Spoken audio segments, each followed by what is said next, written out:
नमस्कार दोस्तों, मैं अंकुर उपाध्याय स्वागत करता हूं आप सभी का एक बार फिर से अपनी नई वीडियो में।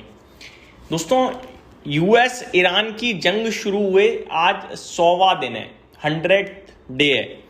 और इन 100 दिनों में करीब 15 पॉइंट्स मैं ऐसे शेयर करने वाला हूं जहां पे कभी डील आ रही है, कभी वॉर बढ़ रही है, कभी सीज फायर आया, कभी सीज फायर वॉयलेट हुआ।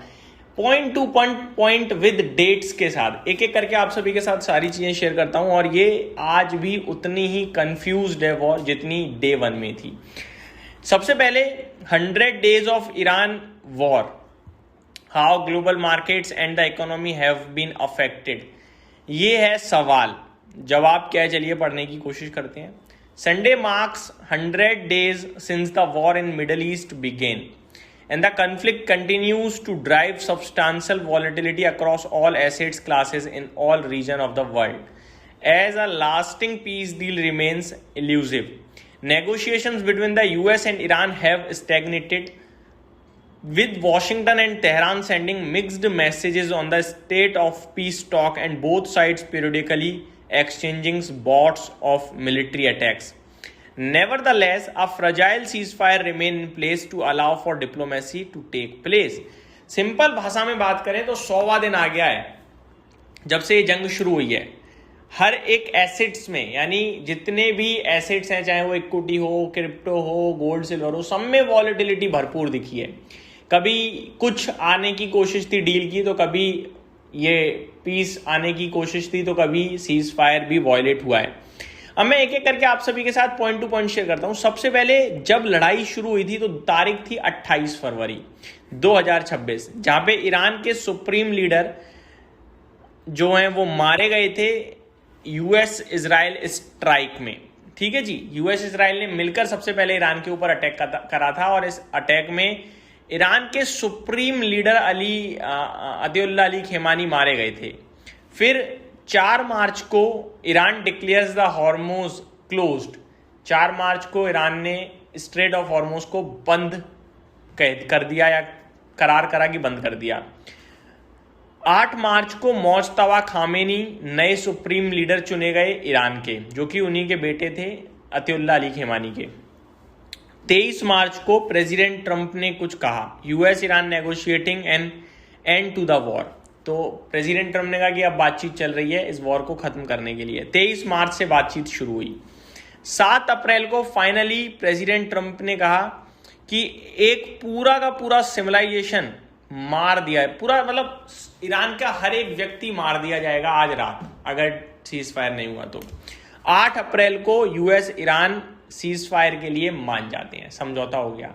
7 अप्रैल को प्रेसिडेंट ट्रंप की वार्निंग आई कि सिविलाइजेशन विल डाई टुनाइट। 8 अप्रैल को डील हो गई, सीज फायर अनाउंस 8 अप्रैल को। और आज आपका 7 जून है, तो मतलब ये समय ऐसा निकल गया सीज फायर ही चल रहा है। 15 दिन का सीज फायर था, केवल 15 दिन का। 13 अप्रैल 2026 को यूएस इम्पोजेस नवल ब्लॉकेड इन हॉर्मोज। तो 13 अप्रैल को क्या हुआ, यूएस ने भी नवल ब्लॉकेड लगा दिया ईरान के लिए। ईरान ने स्ट्रेट ऑफ हॉर्मोज ब्लॉक किया हुआ था, यूएस ने 13 अप्रैल को नवल ब्लॉकेड लगा दिया। 16 अप्रैल को लेबनान एंड इजराइल के बीच में सीज फायर आ गया। 16 अप्रैल को इजराइल और लेबनान के बीच में आ गया। 8 अप्रैल को यूएस ईरान के बीच में हो चुका था। 21 अप्रैल को प्रेसिडेंट ट्रंप ने सीज फायर ईरान के साथ बढ़ा दिया गया। 23 अप्रैल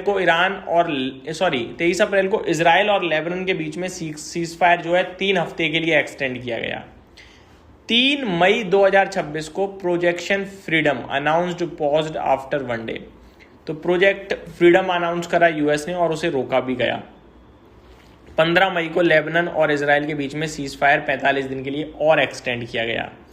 26 मई को नेतन्याहू ने कहा कि Israel is deepening it's operations in Lebanon. तो नेतन्याहू का बयान आया कि अब इजराइल बॉर्डर लाइन क्रॉस करके हिजबुल्लाह के खिलाफ या लेबनान के खिलाफ ऑपरेशन लेगा। 29 मई को प्रेसिडेंट ट्रंप का आया कि फाइनल कॉल वो लेने वाले हैं ईरान की डील पे। 2 जून को ईरानियन मीडिया ने कहा कि भैया वो बातचीत रोक रहे हैं प्रेसिडेंट ट्रंप के साथ, नेगोशिएटिंग रोक रहे हैं, अब बातचीत नहीं होगी। और ये उन्होंने इसलिए कहा था क्योंकि इजराइल और लेबनान के बीच में लगातार जंग जारी थी, जिसमें सीज फायर चल रहा था उसके बावजूद। तो उन्होंने कहा जब तक अब ये जंग नहीं रुकेगी मैं बातचीत नहीं करूंगा।